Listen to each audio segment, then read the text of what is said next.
Hindi ka gamot para sa pusong hinahanap ang sarili para mabuo sila. Na-experience nyo na ba yun?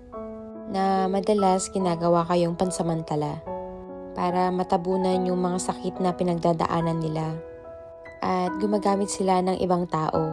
Ang nagiging dulot nito, yung traumang pwede nyong maiwan lalo't kung hindi nyo naman kayang panindigan. Hindi naman maling pumasok sa isang relationship pero dapat alam natin sa mga sarili natin kung kailan. Kung tama na ba yung panahon para kumilala ng bagong tao. Sa mundong nais natin magmahal at mahalin din, ibigay natin to ng walang pagdududa sa sarili.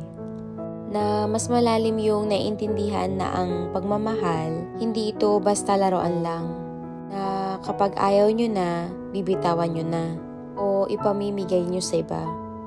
Lahat tayo naghahanap or naghihintay ng tamang tao. Taong magmamahal sa atin. Pero kung yung tamang tao pinasok mo, na hindi ikaw yung tamang tao para sa kanya, mag-iiwan ka nito ng malaking lamat habang buhay.